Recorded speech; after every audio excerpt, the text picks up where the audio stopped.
Hi,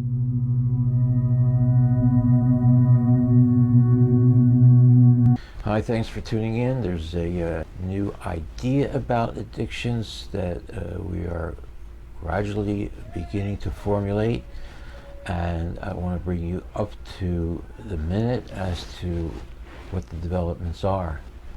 In the old days, they thought addictions was an internal demon, and that people that were addicted needed an exorcism, and that's what they did. They may have driven out a lot of demons, but they didn't cure very many addicted people with that idea. But they didn't entirely give up, because the belief was that addictions is a spiritual disease. So they developed a 12-step method to spiritualize the person and have him work through his spiritual deficits. And thus you have a basically religious-based 12-step method that's out there now. And it's in hospitals, it's in outpatient treatment centers. It's basically what you're sent to if you have an addiction. And it was never meant as a treatment. Nobody today will tell you this is a spiritual disease, but the 12-step method is what people are presented with when they have addictions. It really doesn't make a lot of sense, but that's the way it is. People have the box and they don't want to think out of the box. But thinking has progressed. Psychiatrists now are finding medications that are useful for addictions. We talk about Suboxone because that's an unusually powerful medication for addictions. What it does is it gets on the opiate receptor in the brain and clings onto it and doesn't let the opiate in there. So you can take the heroin or whatever it is, and it can't get onto the receptor because the Suboxone is on the receptor, won't let it on. And the receptor can't be overly stimulated either, and so you just have no withdrawal and you have no cravings, but you can't take more and more opiates like you could, let's say, if you were taking methadone. So the Suboxone is a breakthrough medication. There's nothing like Suboxone in treating any form of any addiction that I'm aware of. So it's a whole new direction in addictions. So that's the treatment end of it. The cause of addictions is also something that we're looking at in new ways. We see two things basically that have happened. One is a trauma, usually early in life. You've heard of post-traumatic stress disorder or PTSD. So people that wind up on opiate drugs are almost all PTSD. They've had some severe trauma early in life, damaged emotionally pretty badly, and have found somewhere along the way that taking the opiate kind of stabilized them, made them feel okay and normal. So there it was, and they got hooked and got into trouble with it. So it's a PTSD is one part of the cause, and then the other part of it is you get in there with the opiate that you're using, maybe other things too, and you damage the receptors in the brain. You damage receptors that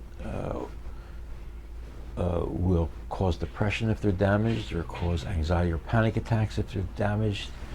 It will even cause things like voices and paranoia if they're damaged. So taking these street drugs damage parts of the brain, and the brain will be able to repair them eventually, but moving around with a damaged brain, you're not going to do very well in getting your life done. So the treatment then has to do with looking at what the receptors are and putting in medications that help the receptors. You know about antidepressants, they work on the serotonin receptor. I mentioned Suboxone, that works on the opiate receptor. Benzodiazepines, the Valium, the Klonopins, the Ativans, they work on the GABA receptor. So all the receptors are basically broken, they're dysfunctional, and they need something in there to boost their activity so that you can go and function and do normal things. Unfortunately, there's a lot of prejudice out there against this kind of thinking and this kind of treatment. people think in terms of anything that is in the class of opiates, like the Suboxone is, for example, is bad. And anything that replaces it that's not in the form of an opiate is good. So it's good versus bad. Only problems is the good medications don't really do the job. You have to take Suboxone, which is a form of an opiate, and that does the job. But there's the thinking that that's bad, and therefore, if a doctor's treating you, he is thinking that the less he can give you, the better. So moving forward for that doctor is less Suboxone and less Suboxone and less Suboxone, and finally no Suboxone. Well, you wouldn't think of this way of treating a patient if he was a diabetic. You wouldn't come in and say, well, you're on 40 units of insulin. Let's see if you can be okay with 30 units, and maybe next week we'll push you down to 20 units. You wouldn't think that way because you're not trained to think of diabetes and insulin as a bad drug and get him down as low as you can on a bad drug.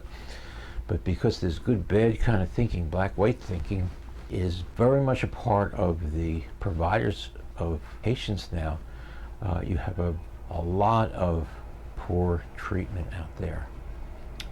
And I can go into this about studies that supposedly back up the doctors for minimal treatment.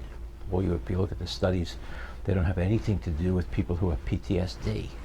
If you look at this, if you actually read the studies, they don't make sense for the people that we see that all have PTSD, panic attacks, rage attacks, and need the Suboxone, and they need the Klonopin, and they need the antidepressant in various levels, various times. So the whole idea of treating opiates, for the most part, for the general practitioner out there, and by the way, a good bit of opiate providers, doctors, are not psychiatrists. They're just medical doctors, various specialties who got themselves certified for Suboxone, but really have no background in psychiatry. So they'll think the way they're taught to think by the drug companies and by the various administrative people, and unfortunately the insurance companies really don't want to pay for the Suboxone, and they would rather doctors not use very much Suboxone and eventually none. So the whole thinking there has to be redone top to bottom, in my opinion. Anyway, the idea that count the milligrams and that's how well the patient is doing, and the fewer milligrams the better the patient is doing, is just upside down thought and really has to be rethought. What we want to see is patients that are succeeding, they're not anxious, they feel confident, they're getting jobs, they're having relationships, they're not losing their children, they're not relapsing, they're not losing their lives, they're doing well. That is the criteria, not the number of milligrams. Who benefits by lowering the milligrams? There are two sides. The insurance company benefits, so they're going to tell you, lower the milligrams. But the doctor himself feels good because he's doing what he's being told to do by designing people. He's lowering the milligrams. So lowering the milligrams makes the doctor feel good. But the question is, does it make the patient feel good? And that's the question people should be asking. And in my opinion, they don't ask that often enough. So the prejudice against Klonopin, for example, is very extreme. A lot of people will tell you the Klonopin is an opiate. It's not. It's a benzodiazepine. It's got nothing to do with opiates, nothing to do with the opiate receptor, but it's for anxiety. It hits the GABA receptor, and it's very powerful for panic attacks and rage attacks. Almost indispensable. But yet, they're told over and over again by DHS workers, probation officers, people in NA groups, that they have to get off the benzos. Why? Because it's basically thought of as addicting. Addiction is a condition in which you need more and more of the drugs, and your life moves in the direction of getting the money for the drugs, and procuring the drugs, and taking the drugs, and the quality of life goes down despite very negative consequences. That's what addiction is about, and heroin addiction is an addiction, as everybody well knows. But benzodiazepines aren't addicting in that way. They are for some people, but for the most people they're not. Benzodiazepines form a dependency. There's a difference between addiction and dependence. Diabetic is dependent on insulin. If he goes off the insulin, he pays consequences. Person on benzodiazepines, if he goes off the benzodiazepines, he has consequences. He is anxious, nervous, may crave, even have a seizure. So you're dependent on the medication, just like a broken leg, you're dependent on the cast while the leg is healing. So is it possible to get off benzodiazepines? Sure. But the problem is that it takes a lot of psychological work to get off the benzodiazepines because, as I mentioned before, people that we see are PTSD. They've got a lot of flashbacks they don't even know they're having. We call them subliminal flashbacks because there's no awareness that this is a flashback. It's just something happens and they go into a terror, and they just think that whatever had happened was something that they were in danger for. But what happened was there's a flashback that they don't know they're having from that trauma, from the PTSD. That whole picture is not well understood by the people out there treating this problem, so they just will tell you, get off the benzos, get off the Suboxone, and they don't talk about getting to the root of the problem, which is the PTSD on the one hand and the receptive disease on the other hand.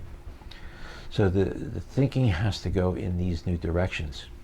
Now, while I'm talking about that, there's one other thing that I need to mention, and that is people that are doing brain scans are finding that people who have had the PTSD have areas of their brain where those memories are stored.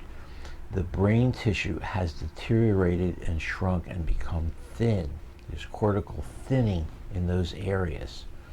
Nobody really will tell you why, but what it appears is there's so much overload of bad memory and flashback that the brain has tried to destroy itself in those areas that create those flashbacks in order to just to function.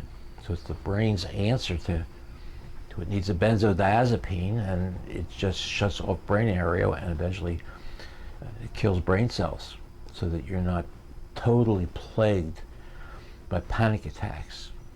And if you have emotional abuse in your background, there's another area of the brain that brain cells are killed so that you're not having continual rage attacks. You may have plenty of rage attacks now, but your brain is doing its best to shut those areas down.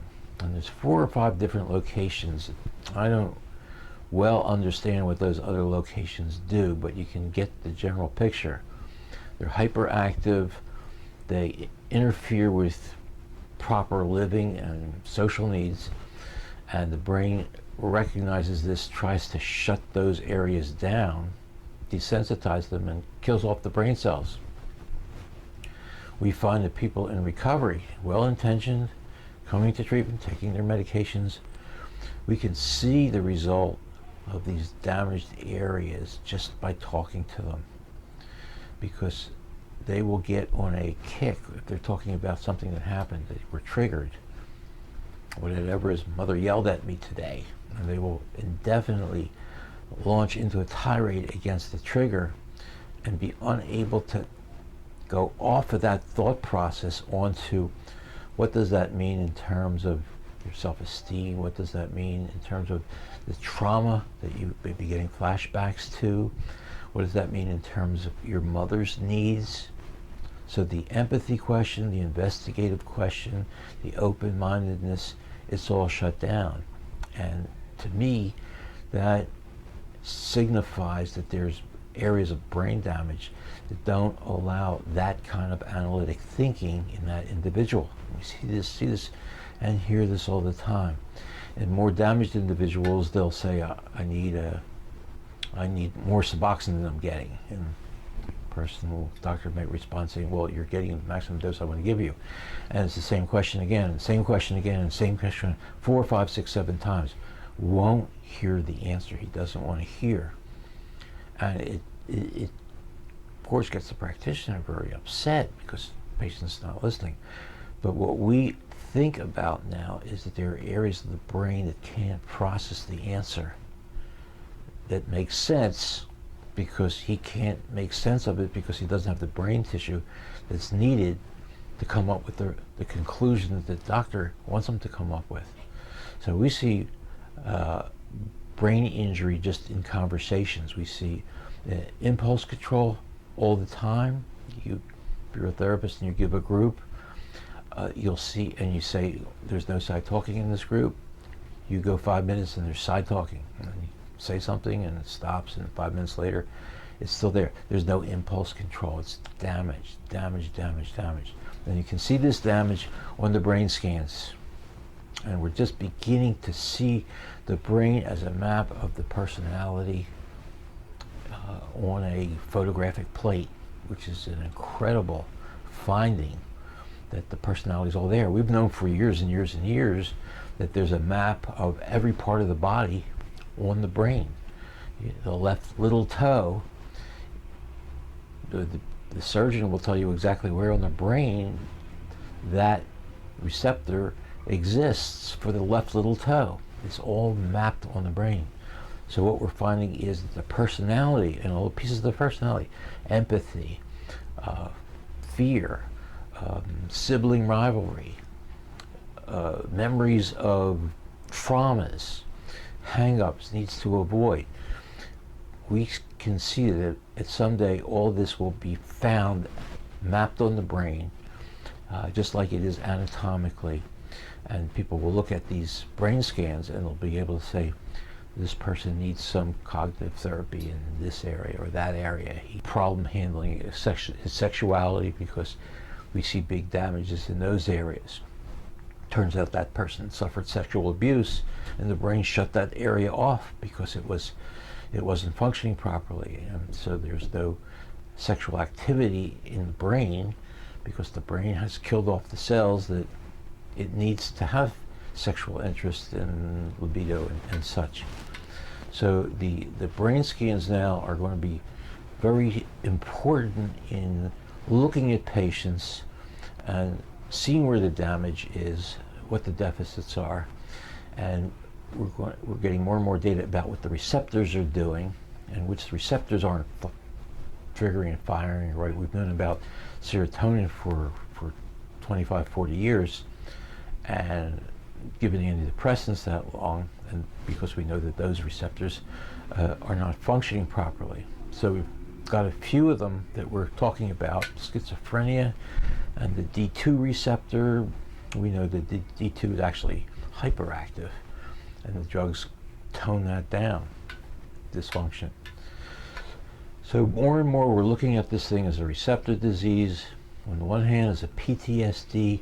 On the other hand, I'm also talking about as physical damage on the brain structure itself, where the brain has tried to just kill off the cells that are creating havoc. It's sort of like a self-lobotomy syndrome that the brain creates in order to adjust itself.